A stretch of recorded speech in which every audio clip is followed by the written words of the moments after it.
அவையோர் அனைவருக்கும் வணக்கம். பொறியியல் தொழில்நுட்ப தமிழ் வளர்ச்சி மையத்தினுடைய இயக்குனர் நண்பர் அருட்செல்வன் அவர்களுக்கும் அவருடைய குழுவினருக்கும் இந்த கல்லூரியிலே இந்த சிறப்பு வாய்ந்த நிகழ்வினை ஏற்பாடு செய்திருக்கின்ற நண்பர்களுக்கும் என்னுடைய வாழ்த்துக்களையும் வணக்கங்களையும் தெரிவித்துக் கொள்கிறேன்.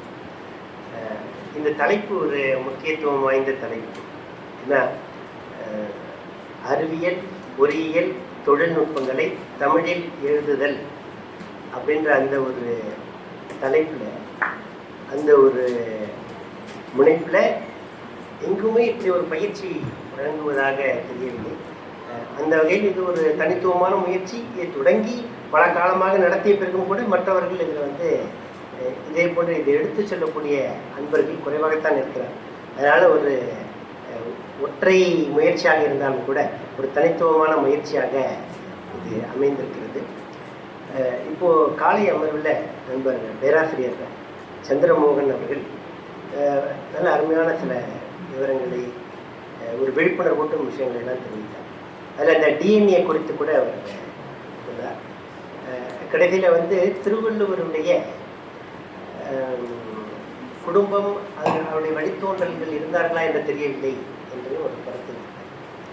அப்போது மக்கட்பெயர் குறித்து தனி அதிகாரத்தை எல்லாம் படைத்தனர். ஆனாலும் கூட அவர் வரலாறு தெரியவில்லை என்பதாக இருக்கிறது. ஒரு 2 ஆண்டுகளுக்கு முன்னால் பாபநாசம் திருவள்ளுவர் கல்லூரியிலே இது போல் ஒரு பயிலரங்கத்தை சென்ற போது அங்குள்ள மாணவர்களிடம் நான் இந்த விஷயத்தை சொன்னேன். திருவள்ளுவருடைய மரபணு நம்மிடம்தான் இருக்கிறது. வேறு வாய்ப்பே இல்லை. திருவள்ளுவர் கண்டிப்பாக ஒரு தமிழர். அவருடைய தொடர்ச்சி நம்மிடம் எங்கோ கண்டிப்பாக இருக்குது. திருவள்ளுவரில் திருமூலர் போல இருக்கக்கூடிய நமக்கு மூதாதையர் முன்னோர் அனைவருடைய மரபணுக்களும் நம்மிடம் பலவாறாக இன்னும் கலந்திருக்கிறது. நம்ம இன்னும் இப்படி திடமாக இங்கே நிற்பதற்கு காரணம், எல்லா வகையான எதிர்ப்புகளையும் இந்த வரலாற்றினுடைய இந்த போக்குகளையும் தாண்டி நாம் நிற்பதற்கு காரணம் அந்த மரபணுவும் கூட ஒரு காரணம். அந்த வகையில் இந்த திருவள்ளுவருடைய எண்ணி துணிய கருமம் துணிந்த பின் எண்ணுமம் என்பது இழுக்கு அப்படின்னு அருமையாக சொல்றார். அதில் அந்த எண்ணி துணிக அப்படிங்கிறது நீங்கள் ஒரு கவனித்தீங்கன்னா, ஒன்று எண்ணி அதை பற்றி செயல்படு அப்படின்னு, அதையே ஒரு துணிகன்னு சொல்கிறார். செய்வதற்கு ஒரு துணிச்சல் வேண்டியிருக்கு. முதல்ல யோசிக்கும் போது இதை செய்ய முடியுமா முடியாதா அப்படின்னு ஒரு சின்ன எழுபறி இருக்கும். அப்புறம் அதுலேயும் கூட இப்போ அவங்க இப்படி சொல்லுவாங்களோ அப்படி சொல்லுவாங்களோ அப்படின்னு கவலை துணிச்சிட்டு அப்படிங்க. அதனால தான் எண்ணி துணிக கருமம் அப்படின்னு சொல்லிட்டு ஒரு அருமையான ஒரு சொல்லியிருந்தாரு. அந்த துணிகை அந்த நம்ம இந்த அறிவியல் தொழில்நுட்பங்களில் எழுத்துக்களையும் கூட அப்படியான ஒரு முயற்சி தான். இதனுடைய ஒரு தொடர்ச்சியாக நான் நோக்கர் அப்படின்னு ஒரு குழுமத்தை நடத்தி வருகிறேன். நீங்களாம் ஃபேஸ்புக்கில் நிறைய பேர் இருப்பீங்க. ஃபேஸ்புக்கில் நீங்கள் நோக்கர் தமிழ்லையும் தேடலாம், NOKKAR அப்படின்னு ஆங்கிலத்திலையும் தேடினாலும் உள்ள ஒரு குரூப் ஒன்று 3000 நண்பர்கள் அதில் இருக்காங்க. இதில் நாங்கள் என்ன வேலை செஞ்சிட்ருக்கோம் அப்படின்னாக்க, தமிழ் கூறும் நல்லுலகில் உலகில் எங்கிருந்தாலும் சரி தமிழை யாராவது தவறாக எழுதினார், அது ஒரு விளம்பரமாக இருக்கலாம், பத்திரிகையாக இருக்கலாம், இணையமாக இருக்கலாம், திரைப்படமாக இருக்கலாம், சுவரொட்டியாக இருக்கலாம், எந்த இடத்தில் யாராவது தமிழை தவறாக எழுதினார் அதை பார்ப்பவர்கள் அது ஒரு படம் எடுத்து நீங்கள் பகிர்ந்து இது சரியா என்றும் கேட்கலாம். உங்களுக்கு தெரிந்தால், ஒருவேளை தெரியல அப்படின்னு சொன்னால் இதுக்கு என்ன விளக்கம் கேட்கலாம்.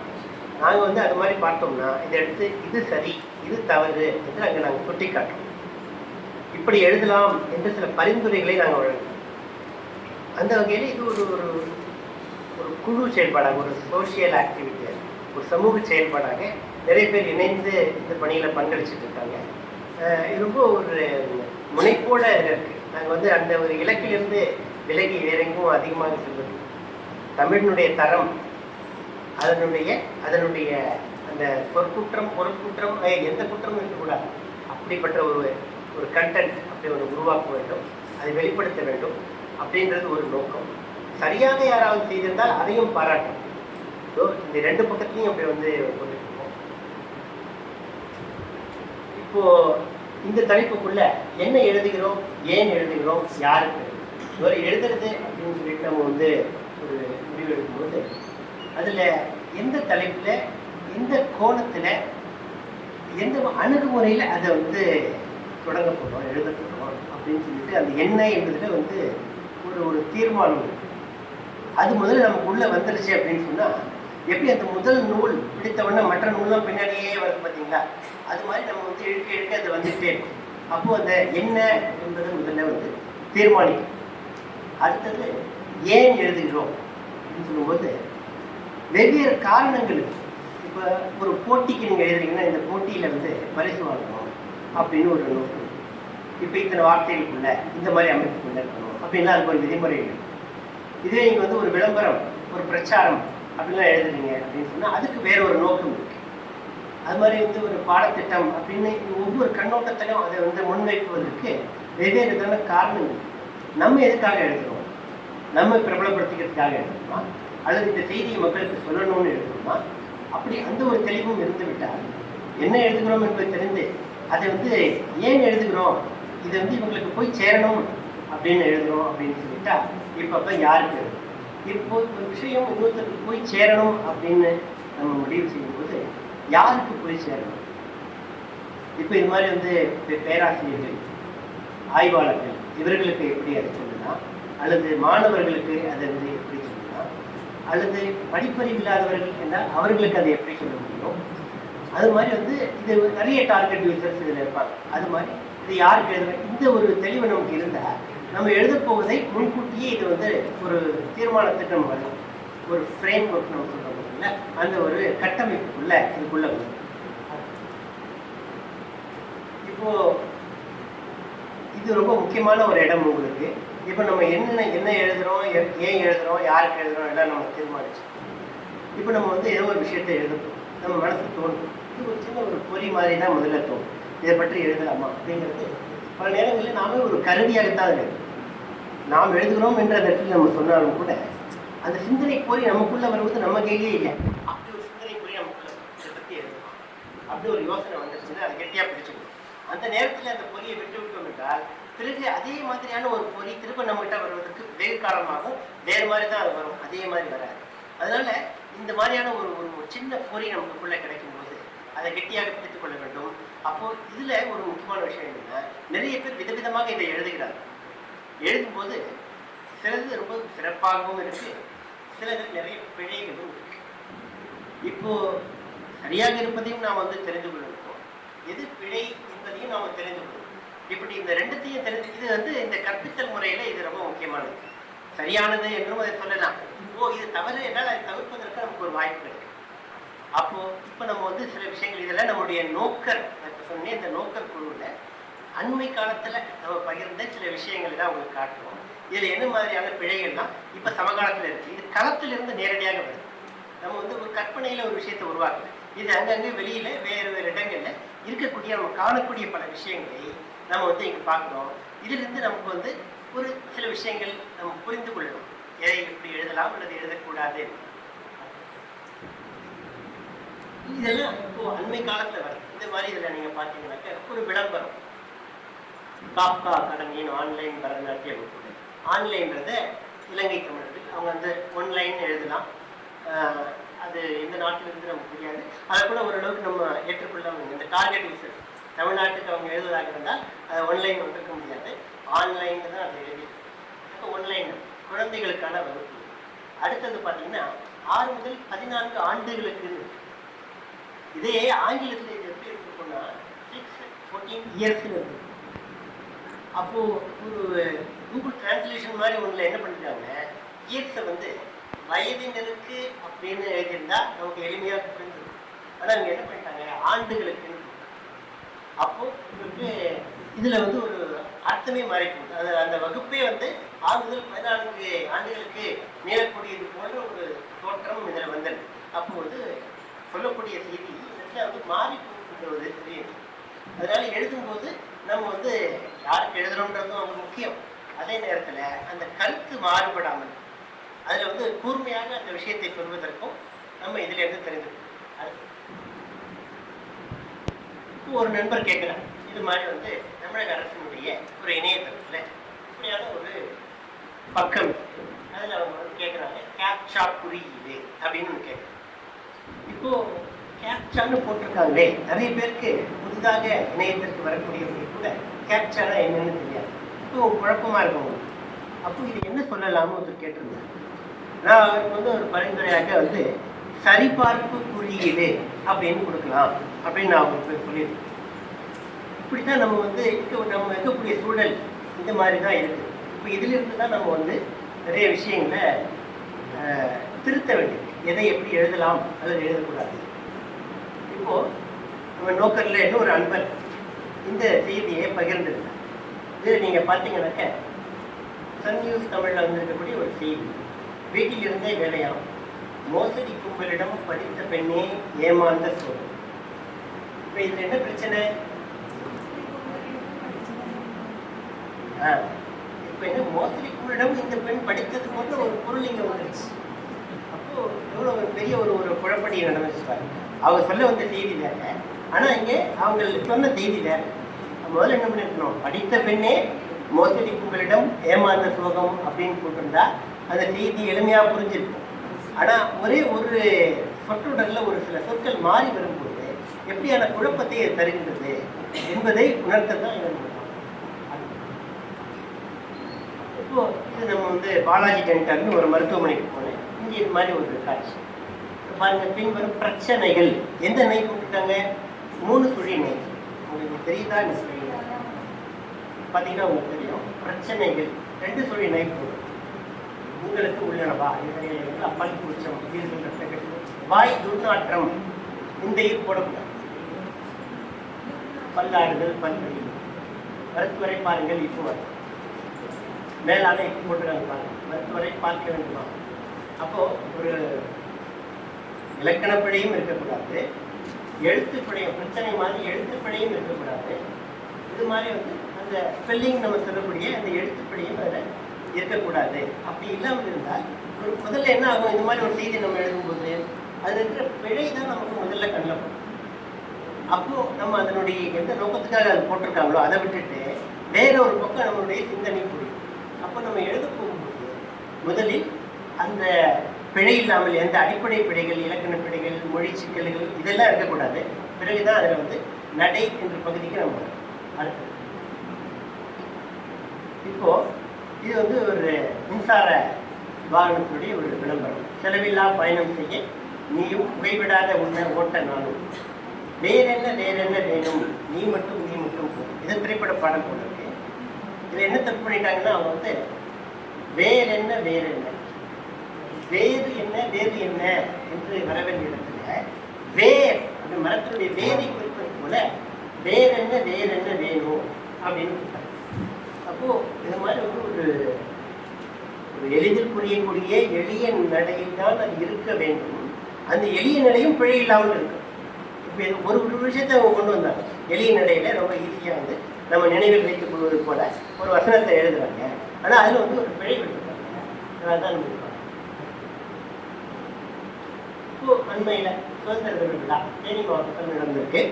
இப்போ இதில் வந்து ஒருத்தருக்கு என்ன சொல்கிறாங்க, தமிழ்நாடு முதலமைச்சர் வருகையின் போது சிறப்பான காய்கறி சிற்பக்கலை வடிவமைப்பதற்கான பாராட்டுகள். காய்கறி சிற்பக்கலை வடிவமைப்பதற்கான அப்படின்னு சிற்பக்கலையே வடிவமைக்க முடியுமா? அப்போ ஒரு பெரிய ஒரு துறை, சிற்பக்கலையே ஒரு துறை, அதையே வடிவமைக்கிறதுல மிகப்பெரிய ஒரு இங்கே அந்த பொருளை அவங்க கொண்டு வரும். காய்கறி சிற்பங்களாக வடிவமைப்பதற்காக அப்படின்ற அந்த சிற்பங்களை வடிவமைப்பதற்காக அப்படின்னு வந்திருக்கணும். ஆனால் சிற்பக்கலை அப்படின்னு போட்டிருக்காங்க. இந்த இடத்துல வந்து ஒரு பொருத்தம் இல்லாமல் இருக்கு. அடுத்தது பாராட்டு கேடையும் திக்கு வரணும், அதுவும் வரல. சிற்பக்கலைஞர் தான் காய்கறி போது சிற்பங்கள் படிக்கக்கூடியது. அதே நேரம் வந்து சிற்பக்கலை வடிவமைத்திருக்காங்க, சிற்பங்களை வடிவமைத்திருக்காங்க அப்படின்னு வாழ்த்துக்களுடன் அப்படின்றதையும் வந்து திக்கு வரக்கூடாது. வாழ்த்துக்களுடன் இதெல்லாம் நம்ம எதுக்காக சொல்கிறோம் அப்படின்னு சொன்னாங்க, ஒரு விஷயம் சின்னதாக 2 வரியாக இருக்கலாம், 1 வரியாக இருக்கும், எவ்வளோ எழுதுகிறோம் என்பது அதில் பிழை இல்லாமல் எழுத வேண்டும் அப்படிங்கிறத இது உள்ள அது. இப்போ அண்மையில் நான் வந்து தாம்பரத்தில் ஒரு வீட்டு முன்னாடி இதை பார்க்குறேன். என்ன கேட் 1 பார்க்கிங் இல்லை. இந்த நோ அப்படின்ற ஒரு இடம் வந்து நம்ம வெவ்வேறு பொருளுடையதாக இடத்துக்கு ஏற்ற மாதிரி அது வந்து வேண்டாம் நோ, இல்லை நோ, அது மாதிரி நிறைய காரணங்களுக்கு வந்து நம்ம நோ நோன்னு சொல்லுவோம். ஆனால் ஒரு இடத்துல இருக்கக்கூடிய சொல் இன்னொரு இடத்துக்கு பொருந்தாது. வேண்டுமுன் பார்க்கிங் இல்லை அப்படின்னு பார்க்கணும் நிறுத்தக்கூடாதுன்னா ரொம்ப நல்லா புரிஞ்சிருக்கும் மக்களுக்கு. பார்க்கிங் கூடாது போட்டாலும் கூட ஓரளவுக்கு வந்து புரிஞ்சிருக்கும். பார்க்கிங் இல்லை அப்படின்னு சொல்லும்போது அது வந்து ஒரு இயல்பான மொழி ஓட்டத்தில் இல்லை. அப்போ என்ன இடத்துல ஒரு சொல் நம்ம வந்து ஒரு விஷயம் சொல்லும்போது அந்த மொழிக்குரிய இயல்போடு இந்த வசனங்கள் அமைந்திருக்க வேண்டும். அதுதான் இங்கே நம்ம பார்க்கணும். அடுத்து இதுவும் வந்து தாம்பரத்தில் ஒரு சுவர் எழுத்துக்கள் நான் பார்த்தேன். திருமாவளவனுடைய 60வது பிறந்த நாள் அதை ஒட்டி எழுதி ஒரு எழுதியிருக்காங்க. என்ன எழுதியிருக்காங்க? 60வது மணி விழா ஒன்று 60வது பிறந்த நாள் காணும்னு எழுதியிருக்காங்க. அல்லது திருமாவளவன் மணி விழா காணும் அப்படின்னு எழுதி. ஒரு மணிவிழா அப்படின்னு சொன்னாலே 60 ஆண்டுகள் அப்படின்னு அர்த்தம். அப்போ மணிவிழா காணும் இப்போ 60ன்னா 68 60 ஆயிடுச்சு. அப்போ 60வது மணிவிழா முதல் மணிவிழா தான். அதனால 60வது வயதுன்னு போட்டுருக்கோம். 60வது பிறந்த நாள் காணும், அகவை காணும் அப்படி ஏதாவது எழுதிருக்கலாம். அல்லது மணிவிழா காணும் அப்படின்னு மட்டுமே போட்டிருந்தாங்களே புரிந்துருக்கும். அப்போ இந்த ஒரு விஷயத்தை நம்ம வந்து கவனிச்சுக்கணும். இது பத்திரிகையில் வந்து ஒரு விளம்பரம் சந்தோஷம் வெளியிட்டிருக்காரு. அவங்க நிறுவனருடைய பன்னீர்தாசனுடைய ஒரு 90வது நிறுவனர் தின கொண்டாட்டம் என்ன சொல்லிட்டாரு? ஒரு தரிசன தலைவராய் எதிர்காலத்தை பார்த்துருக்கு. இப்போ அந்த மொழியினுடைய இயல்பா நீங்க பார்க்குறீங்க அப்படின்னா ஒரு விஷனரி லீடர் என்ன சொல்றாங்க? தரிசன தலைவருக்கு என்ன சொல்ல வந்திருக்காரு? ஒரு விஷனரி லீடரை தான் வந்து தரிசன தலைவர் சொல்றாரு. தொலைநோக்குடைய தலைவராய் எதிர்காலத்தை பார்த்தீர்கள் அப்படின்னு அவர் எழுதியிருக்காருன்னா இது ரொம்ப எளிதில் அழகாக போட்டிருக்கும். அது சொல்லிக்கே ஒரு அழகு சேர்ந்தோம். தரிசன தலைவர்னா அதனுடைய அந்த தன்மை அதனுடைய தரமே குறைச்சி கொடுத்தார். வாழ்க்கை நிலைகளை உருவாக்குவீர்கள் நீ என்ன கொடுத்தீங்களா? 2 சொல்லி வரும். 3 சொல்லி ஒரு வியாபார தலைவராய் இது கூட ஒரு வணிக தலைவராய் வணிக துறையினுடைய தலைவராய் அப்படின்னா அதுதான் இன்னும் கொஞ்சம் அழகா இருக்கும் விஷயத்தை. வெறும் வியாபாரம்னா சாதாரணமாக ஒரு ட்ரேட் மாதிரி மதிப்பீடுகளையும் நெறிமுறைகளையும் வடிவமைத்து நாங்கள் பின்பற்றவும் காரணங்கள் நீங்கள் கட்டின அஸ்தி பாரங்கள் நீங்கள் அடித்தளமே அப்படின்னு சொல்லியிருந்தா இந்த இடம் வந்து இன்னும் கொஞ்சம் சொல்வதற்கு ஒரு அழகும் அங்கே சேர்ந்திருக்கும். அந்த கருத்தும் ரொம்ப புதுமையாக வந்திருக்கும். மனதில் ரொம்ப ஆழமாக பதிஞ்சிருக்கும். அப்போது சொல்லும்போது ஒரு விஷயத்தை அழகாகவும் சொல்ல வேண்டும், அந்த மொழிக்குரிய இயல்போடும் சொல்ல வேண்டும். இப்போ மாநில கல்லூரிகளுடைய தமிழ் துறை அது வந்து ஒரு முனைவர் பட்டத்திற்கான பொது வாய்மொழி தேர்வு இப்போதான் நடத்திருக்காங்க. அப்படியே இறங்கி பொது வாய்மொழி தேர்வு வருகை கருமாறு என்ன இருக்கணும்? இந்த இடத்துல வருகை கருமாறு அங்கே ஒற்று இருக்கணும். அப்போ நம்ம வந்து பல்கலைக்கழகம் கல்லூரி எல்லா இடத்துலையுமே கூட இதை பற்றி கொஞ்சம் ஒரு சரிபார்த்தல் ப்ரூஃப் ரீடிங் அல்லது அந்த அந்த துறையினரே இன்னும் ஒரு முறை படிச்சிருந்தாங்கன்னா இதை வந்து எளிதில் ஏதாவது பார்த்துருக்கலாம். இருந்தாலும் மாணவர்கள் இப்போ தவறு என்பது ரொம்ப இயல்பானது அவ்வளோதானே சர்வசாதாரணம் அப்படியே தாண்டி போயிடாம ஒவ்வொன்றையும் நம்ம சுட்டி காட்டி திருத்தும் போது அடுத்த முறை செய்யக்கூடாது அப்படின்ற ஒரு எண்ணம் அதுக்கு தான். இப்போ இது இன்னொரு விளம்பரம் ஹியரிங் சொல்யூஷன் ஒரு ப்ரோக்ராம். சேரி புரியல கீழே கேட்டுச்சா? கேட்கவே வேணாம், சரி புரியல. இங்கே 2-3 தப்பு இங்கே வராது. சரி புரியலன்னா ஸ்டிக்கு வரணும், அதுவும் இல்லை. குறைவாக செலவிடுங்கள் பிச்சு வரணும், அதுவும் வரல.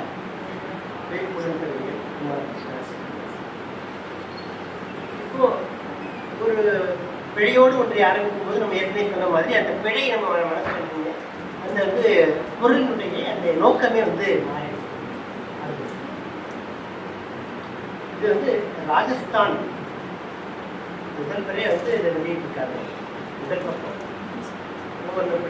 அதை காட்டக்கூடாது. பெரிய கொட்டை இடத்துல பெரிய பெரிய வந்துச்சு, வாழ்க்கை பெரிய இது வந்துச்சு.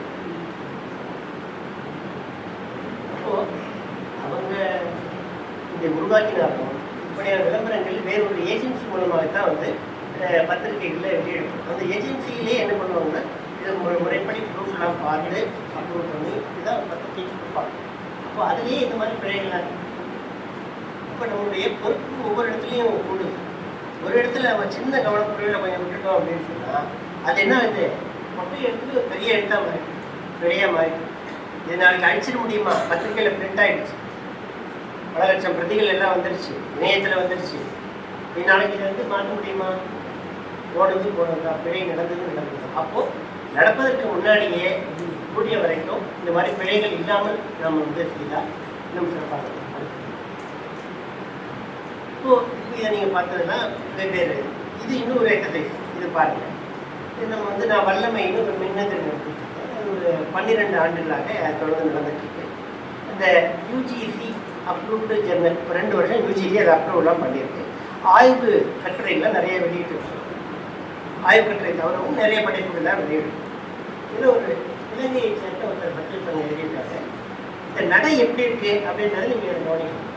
அமரர் முக சுப்பிரமணியம் மே மாதம் 14ஆம் தேதி 1919ஆம் ஆண்டு குடும்ப சிட்டியில் ஒரு விவசாய குடும்பத்தில் திருமதி கண்டவரம் தம்பதியினருக்கு 8 பிள்ளைகளில் 7ஆவதாக பிறந்தார். அதாவது ஒரு வாக்கியத்தை நீண்டதாக எழுதுவது படிப்பதற்கு ஒரு சோர்வை கொடுக்கும், ஒரு களைப்பை கொடுக்கும். அப்போ நம்ம சின்ன சின்ன வாக்கியங்களாக ஒரு 3 சொற்கள் 4 சொற்கள் அதிகபட்சம் 5 சொற்கள் ரொம்ப அரிதாக சில இடங்களில் கூடுதலாக போகலாம். ஆனால் இது இப்படி ஒரு சின்ன சின்ன வாக்கியங்களாக எழுதினால் படிப்பதற்கு எளிதாக இருக்கும். ரொம்ப நேரம் படிக்கலாம். நீண்ட ஒரு பக்கம் முழுக்க ஒரே வாக்கியமாக இருக்குது அப்படின்னு வைங்க. அப்போ வந்து ஒரு பக்கம் படிக்கும்போது நம்ம வந்து களைப்படைஞ்சிடும். அப்போ ரொம்ப நேரம் படிச்சுட்டோம் போலக்கு அப்படின்னு இது வந்து ஒரு உலகியம். அப்போ நம்ம என்ன பண்ணுவோம்? முதல்ல சின்ன சின்ன வாக்கியங்களாக அது எழுதும். மே மாதம் 14ஆம் தேதி பிறந்தார், 1919ஆம் ஆண்டு பிறந்தார் அப்படின்னு தனித்தனியாக பிரித்து போடணும். இது நிறைய வழிமுறைகள் இருக்குது. திருவிக்க அந்த நடையில் நம்ம சிறப்பாக சிறிய சிறிய வாக்கியங்களாக எழுதியிருக்காங்க. நீங்கள் திருவிக்கவனுடைய உரைநடையை கல்வியிலும் சமூக தொழிலும் நேரத்தை தப்பாக இருக்காங்க. அர்ப்பணித்தார், சாங்கிய சுந்தரி வட்டார கல்வி விளையாட்டு இருந்த வேட்பாளராக பரீட்சை காரிய விஷயமாக இருந்து அளப்புறை தொண்டுகள் ஆற்றி கல்வி பணிப்பாளர் இது மாதிரி பெண்ணை காரியத்தாக இருந்து இருந்தார். அளப்பறை தொண்டுகள் ஆற்றினார். கல்வி பணிப்பாளர் உதவி அரசாங்க அதிபர் ஒரு பாராட்டுகிறார். பிரித்து எழுதினார். கொஞ்சம் ஓரளவுக்கு புரிகிற மாதிரியும் எளிமையாகவும் இலங்கை ஆசிரியர் கலாச்சாரம் தமிழ்நாட்டு முதலீடாகவும் உடனடியாக பொதுத்துறைகளின் தலைவராகவும் காரியதரிசியாகவும் இதுவும் அடுத்து நீண்டு போது பார்த்தீங்களா? இது ஒரு பழைய காலத்து ஒரு நடை. பெரிய நம்ம எழுதி முடிச்சுட்டோம்னு நினைப்பாங்க. ஆனால் அது படிப்பவர்களுக்கு அந்த பக்கத்தில் இருப்பவர்களுடைய அனுபவத்தையும் நம்ம வந்து யோசிக்கணும். நம்ம ஒரு பக்கம் இந்த பக்கம் எழுதணும். எதிராளி படிப்பவருக்கு இது எப்படிப்பட்ட உணர்வை கொடுக்கும்? அதாவது யூசர் எக்ஸ்பீரியன்ஸ் அப்படின்னு நம்ம ஒன்று சொல்கிறோம். பல இடங்களில் பல பொருட்களுக்கே அது உண்டு. அவங்க அதை பயன்படுத்தும் போது அவங்களுக்கு அது ஈஸியாக இருக்குதா, அவங்க வசதியாக இருக்குதா அப்படிலாம் அது வந்து நிறைய ஆராய்ச்சிலாம் பண்ணுவாங்க. அது மாதிரி எழுத்தாளர்கள் நம்ம வந்து இப்படி எழுதும்போது அது அந்த எதிராளி படிப்பவருக்கு அது வந்து எப்படி இருக்கும், அது வசதியாக இருக்குமா அப்படின்றது நம்ம இதை பார்த்து அடுத்து ஒரு எப்படி சொல்லுவோம் 6வது முறை மாதிரி கூடுதலாக சில இருக்கு. அப்போ அதை நீக்கினாலும் நிறைய பிரச்சனை இருக்கு. தமிழ் உள்ள கல்விகள் எத்தனை பங்கேற்று கேள்வி இணையாக இருந்தா அதான் சொல்லிட்டாரா அறிந்துள்ள நம்மிடம் வசதி இருந்தா என்று பார்ப்பது நல்லது. செஞ்சு பார்த்து குறைக்கலாம். ஒரு பெரிய ஒரு வாக்கியம் வருது அப்படின்னு சொன்னால் அதில் தேவையில்லாத இடங்கள்ல வெட்டி சுருக்கணும்னா அது நல்ல கூர்மையாயிடும். அந்த வாக்கியம் வந்து சின்ன சின்னதாகவும் எழுதணும், தேவையற்ற சொற்களையும் நீக்கணும். எப்படி வந்து அந்த சிற்பம்னு சொல்லுவோம் பார்த்தீங்களா? அந்த சிற்பத்தை வடிக்கும்போது முதல்ல ஒரு கல்லாக தான் இருக்கும். தேவையற்றதெல்லாம் நம்ம அதுலேருந்து நீக்க தான் அந்த சிற்பம் உருப்பெறும் அப்படின்னு நம்ம சொல்லுவோம். அது மாதிரி ஒரு எழுத்து, ஒரு படைப்பு, ஒரு ஆக்கம், அதை நீங்கள் அதை எப்படி வேணாலும் சொல்லலாம். ஒரு கட்டுரை அது வந்து அதில் தேவையான அளவுக்கு தான் செய்தியும் இருக்கணும், அந்த சொல்லும் இருக்கணும். அதுக்கு மேற்படியாக இல்லாமல் நம்ம வந்து எழுதினால் நம்முடைய எழுத்து இன்னும் நல்ல சிறப்பாக இருக்கும். நீங்கள் என்ன சொல்லணும்? தரப்பட்ட குடிநீர் சுத்திகரிப்பு, குடிநீரை தயாரிக்கிறது அப்படிங்கிறது அவங்க ஆக்சுவலாக செய்கிற வேலை என்ன அப்படின்னாக்க குடிநீரை சுத்திகரிக்கிறாங்க. அப்போது நம்ம அந்த சொல்லக்கூடிய செய்தி வந்து கூர்மையாக தெளிவாக இருக்கும். எதுக்காக சொல்லியிருக்காங்க அப்படிங்கிறது அது அடுத்தது அதாவது இப்போ நான் சொன்னோம் இல்லையா, இந்தியாவின் அறிவியல் அன்று தொழில்நுட்ப வரலாறு அப்படியே போட்டாங்களா. இங்கே என்ன கீழே புத்தகத்தில் இந்தியாவின் அறிவியல் அன்றுன்னு ஒரு சிற்றியை படிக்கிறோம். அதை வந்து அதே மாதிரி எழுதவும் செய்யணும். அது மாதிரி இந்த சாமி ஸ்கொயர்னு வந்ததுலையும் அப்படிதான், அதை ஸ்கொயர்னு தான் படிக்கணும். அப்போது நம்ம வந்து தமிழில் அதை வந்து ஒரு குறியீட்டை வந்து படிக்கிறது கூட நம்மளோட வந்து அந்த வழக்கம் மறைந்து போய் வருகிறது என்பதை நம்ம பார்க்கணும். அது சரி, இப்போது எப்படிலாம் எழுதக்கூடாது அப்படின்றதுக்கு நம்ம நிறைய பார்த்தோம். அதில் என்ன மாதிரி பிழைகள்லாம் வருது அப்படின்னு பார்த்தோம். வேறு சில உதாரணம் பார்த்து எப்படி எழுதலாம் அப்படின்றதுக்கு இப்போ இந்த மாதத்தில் தான் நான் பார்த்தேன். இந்த ஒரு வாகனம் குளோபல் மருத்துவமனை, குளோபல் ஹெல்த் சிட்டி. இதுக்கு முன்னாடி வேறு எந்த ஒரு அவசர ஊர்தி ஆம்புலன்ஸ்லையும் இந்த மாதிரி நான் பார்க்குறேன். நீங்கள் வந்து உடனே குளோபல் தமிழில் எப்படி எழுதியிருக்காங்களா? முதல் முயற்சியாக ஒருத்தர் எழுதியிருக்காரு. இதே நம்ம நோபல் எடுத்து போட்டு பாராட்டியிருக்கோம். இப்படி எழுதலாம், இப்படியும் செய்யலாம் அப்படின்னு சொல்லிட்டு. நீங்கள் மற்றது எல்லாத்தையும் எழுதலைன்னா கூட குறைந்தபட்சம் ஒரு இடத்துல எழுதியிருக்காங்க உடனே குளோபல். ஏதாவது பிரச்சனை ஒரு விபத்து ஏற்பட்டால் என்ன பண்ணுவோம்? உடனே குளோபல். அவங்க என்ன சொல்லியிருக்காங்க? உடனே. அந்த ஏகாரம் அங்கே போட்ட உடனே என்ன ஆகுதுன்னா நமக்கு அந்த அவங்க சொல்லக்கூடிய அந்த டோன் கரெக்டாக நமக்கு ரீச் ஆகும். அப்போது இப்போ உடனடி குளோபல் அந்த இடத்துல போட்டிருந்தா என்ன ஆகிடும்? அதனுடைய வீச்சு கொஞ்சம் கம்மியாயிடும். உடன் குளோபல்னு போட்டிருந்தா இன்னும் கொஞ்சம் கம்மியாயிடும். உடனே அப்படின்னு போட்டதுனால அது கொஞ்சம் ஷார்ப்பாக இருக்கும். உடனேயே போட்டிருந்தா அதனுடைய வீச்சு கொஞ்சம் கம்மியாயிடும். ஏன்னா நீட்டி சொல்லி உடனேயே குளோபல் நீட்டி சொல்லி, அப்போ இன்னும் கொஞ்சம் நம்மளுடைய முயற்சி அதை படிப்பதற்கும் குளோபத்தை சொல்றதற்கும் அதிக நேரம் ஆகும். உடனே குளோபல் அப்படின்னு சொல்லும்போது அதை சொல்லக்கூடிய செய்தி அதே விதமான நோக்கில் நம்ம என்ன ஒரு எண்ணத்தை சொல்கிறோமோ அப்படியே போய் சேருது. அப்படிங்கிறதுனால உடனே குளோபல்ன்றது போய் ரீச் ஆகும்.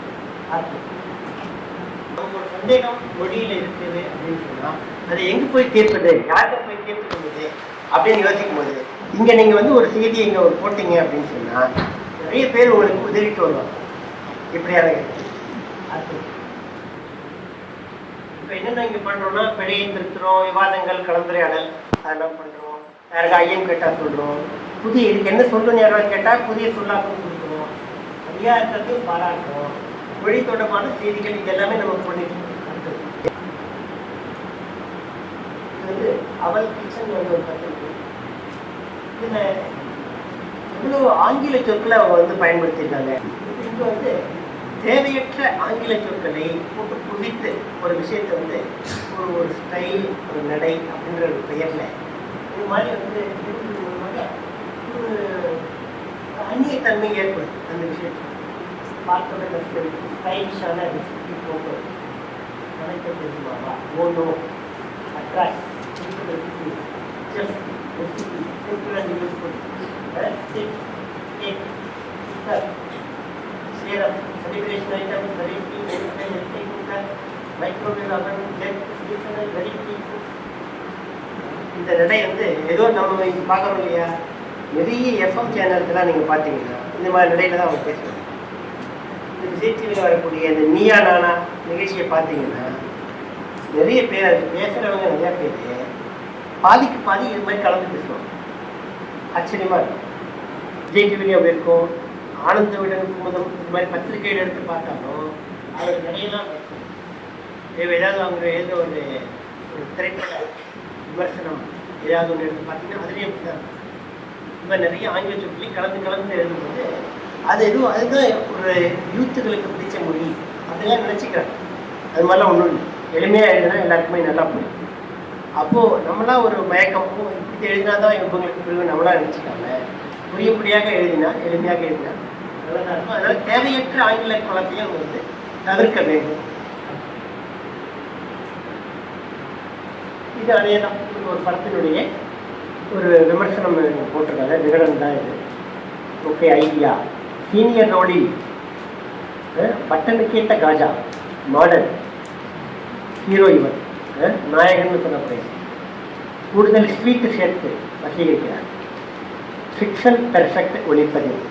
படத்தை எந்த ஃப்ரேமில் நிறுத்தி பார்த்தாலும் கிரீட்டிங் கார்டை பார்த்த உணர்வு. நர்க் எடிட்டிங். யூத்துகளின் பார்வை பல்ஸ். நீங்கள் வந்து பார்த்தீங்கன்னாக்க நிறைய இது மாதிரி கலந்து கலந்து எழுதும்போது நமக்கு இவங்க இப்படிலாம் எழுதி இதுதான் இப்போ இந்த காலத்தினுடைய நிலைன்னு நிலைநிறுத்த பார்ப்பது ஒரு ஒரு முயற்சி. ஆனால் எல்லாரும் இப்படி எழுதணும். இப்படி வந்து இதுதான் இந்த காலத்துல இருந்து அவங்களாக ஒரு மாய மயக்கத்தில் இருக்காங்க அப்படின்னு நம்ம நினைக்கலாம். அதனால எது தரமாக இருக்கிறதோ எது சரியாக இருக்கிறதோ அதுவே காலத்தை விட்டு நிற்கும் அப்படிங்கிறது ஒரு எப்போதுமே ஒரு நிலையான உண்மை. ஏன்னா நம்ம இந்த நோக்கரில் நிறைய பிழைகள்லாம் சுட்டி காட்டிட்டு இருக்கோம் தொடர்ந்து. அதில் நிறைய பிழைகளை வந்து அவங்க பார்ப்பவர்கள் அதை ஏற்று திருத்தி இருக்காங்க. இது ஒரு உற்சாகமான ஒரு அனுபவம். ஏன்னா நம்ம வந்து இப்போ இது ஒரு விளம்பரம் வந்தது,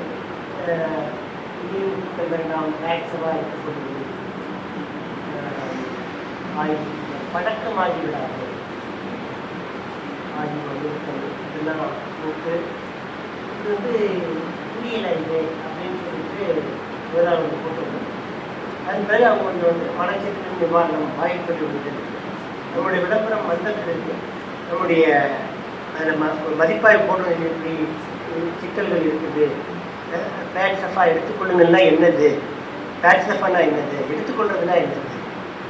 இப்போது ஒரு மருந்துன்னா உட்கொள்ளுதல் அப்படின்னு நம்ம ஒன்று சொல்லுவோம்.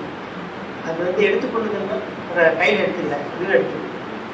இப்போ டேக்கி ஒரு மெடிசன்னா டேக்னா சாப்பிட்றதுன்னு தான் நம்ம அர்த்தம் எடுத்துக்கணும். தவிர எடுத்துக்கொள்ளுதல்னு அப்படியே எடுத்துனாங்க.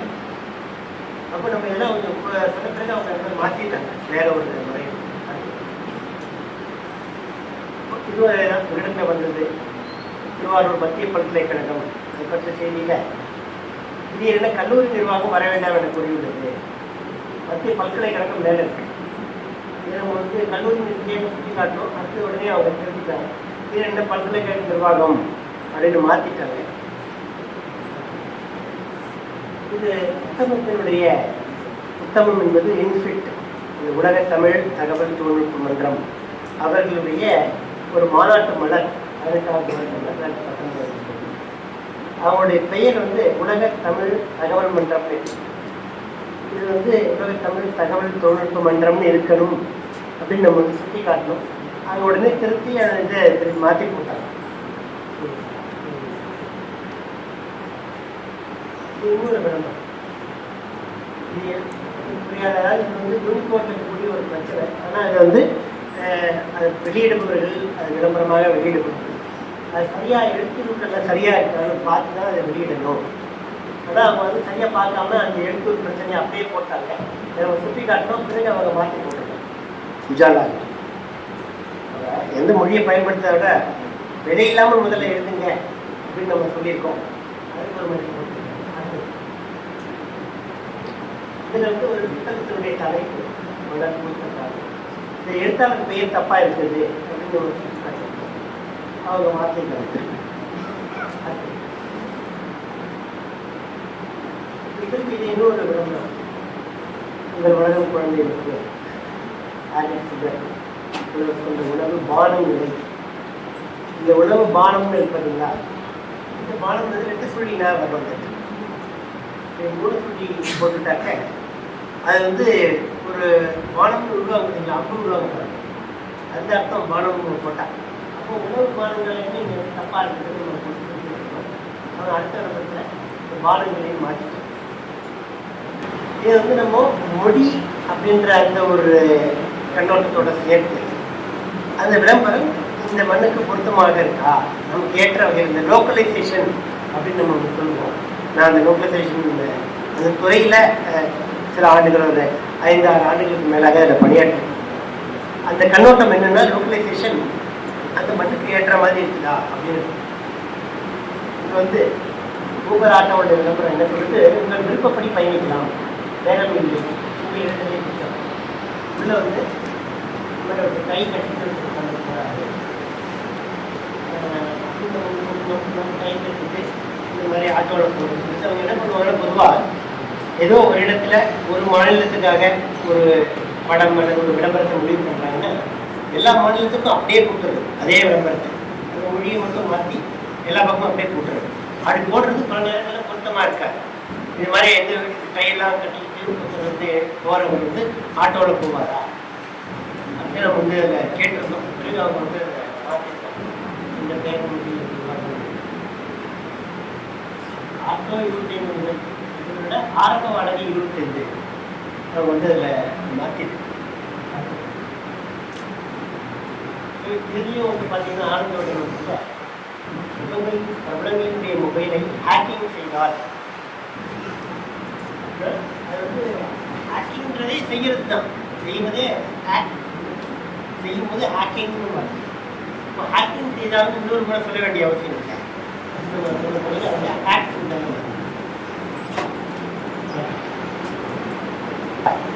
நீங்கள் பார்த்தீங்கன்னா உங்களுக்கு 31வது அப்படின்றதுல இந்த வல்லினரங்கம் வரும். 31 அந்த இடைநிறங்கள் தான் வரும். அது வந்து 1வது போட்டுருக்கோம். இப்போ வந்து சொன்னது ஒரு 31வது மாற்றி இது வந்து இணையத்தில் வந்த ஒரு விளம்பரம். நிறைய பேர் சொல்லுவாங்க அது அர்த்தம் பொருத்தமா இல்லை, அந்த நடைமுறையே இக்கட்டானது அப்படின்ற ஒரு அர்த்தம் வந்து அப்போ பொருளும் அங்கே மாறிடுச்சு. அது வந்து அதை செய்யலாமா கூடாது, இக்கட்டுன்னா ஐயோ இது ரொம்ப ஆபத்தானது செய்யக்கூடாது அப்படின்ற ஒரு அர்த்தம் வந்துடும். அப்போது நீங்கள் எதுக்காக கூப்பிட்றீங்க, உங்களுடைய வருமான வரி தாக்கல் நீங்கள் பண்ணுங்க அப்படின்னு சொல்லும்போது இது இக்கட்டானதுன்னு சொன்னோம்னா எப்படி பண்ணுவாங்க? அதுக்கு அவங்க முக்கியமான நடைமுறையை மாற்றிட்டோம்.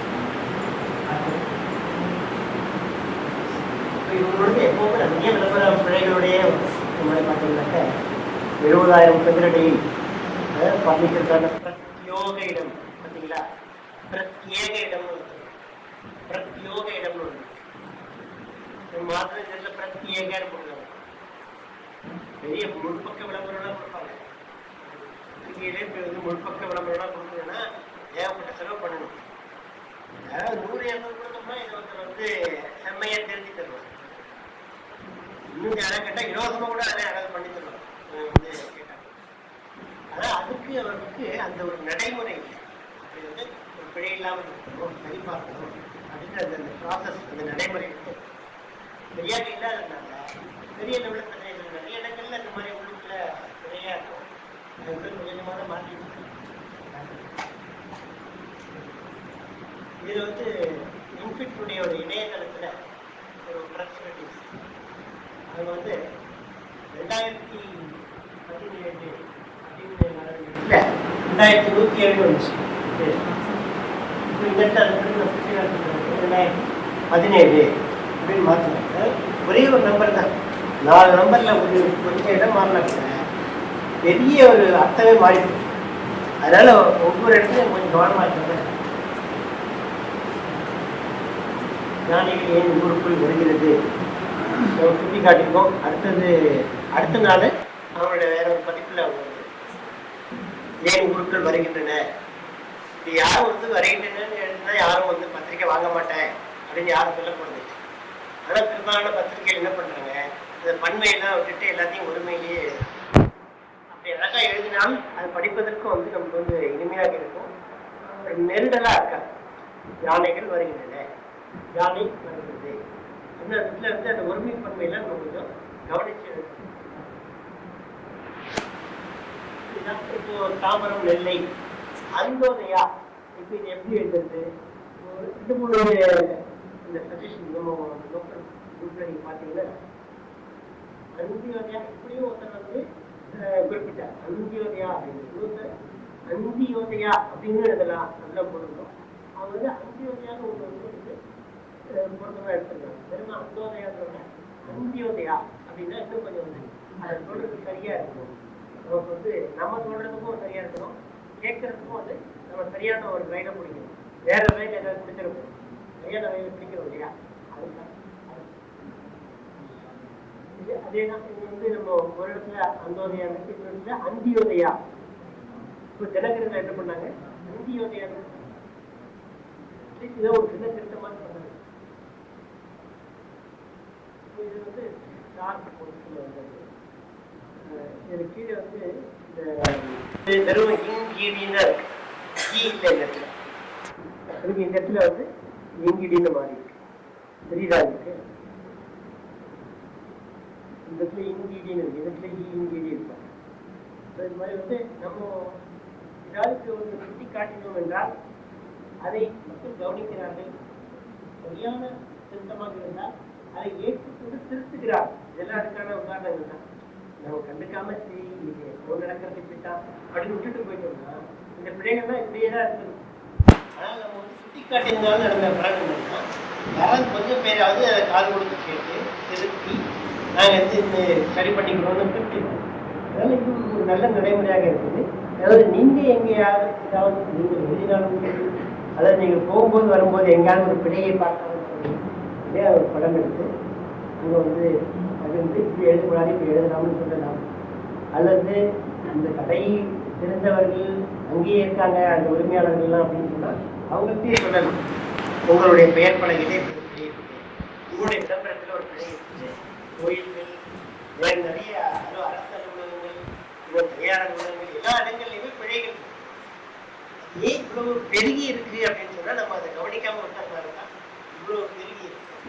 நம்ம கொஞ்சம் கொஞ்சம் ஆளுக்கு இதுக்குன்னு நம்ம வந்து மெனக்கிட்டு எங்கேயாவது போய் நின்று போய் படம் எடுக்கணும்னு அவசியம். நீங்க வந்து ஒரு பேருந்துலையோ ரெல்லிலையோ நீங்க உட்கார்ந்து இருக்கும்போது ஏதோ பேருந்து நிற்கிற இடத்துல நீங்க ஒன்று பார்க்கறது தப்பா இருக்கு ஒரு ஃபோட்டோ எடுக்கிறது இவங்க ஷேர் பண்ணீங்க அப்படின்னு சொன்னா அது வெளியில ஏராளமான பேருக்கு அது ஒரு விழிப்புணர்வு இருக்கும்.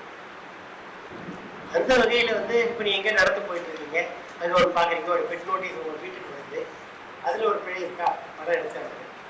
நீங்க இணையம் பாக்குறீங்க, ஏதோ ஒரு இணையதளத்துல ஒரு பிரச்சனை இருக்கு, இதை தப்பா போட்டிருக்காங்களா, அதை நீங்க அப்படியே ஒரு ஸ்கிரீன்ஷாட் எடுத்து குரூப்ல பகிர்ந்துட்டு இப்படி எழுதக்கூடாது இப்படி எழுதணும்னு சொல்லிட்டு அவங்களே அங்கே டேக் பண்றோம்னு அந்த அந்த பத்திரிகை அல்லது அந்த விளம்பரம் வெளியிட்டவங்க அல்லது அந்த யார் இந்த ஏஜென்சி அது எழுத்தாளர் யாரோ அவரு இவங்க எல்லாரையும் அங்கே நம்ம டேக் பண்ணோம்னா நாளைக்கு திரும்பவும் அவங்க அதே தவிர செய்ய மாட்டாங்க. இதுல வந்து இந்த மாதிரி நிறைய பத்திரிகைகள்ல இந்த மாதிரி பிழைகளை நம்ம சுட்டி காமிச்சு அதன் பிறகு அவங்க வந்து அவங்க அலுவலகத்திற்குள்ள இது குறித்து அவங்க தீவிரமான நடவடிக்கைகள்லாம் எடுத்ததாக கேள்விப்பட்டாங்க.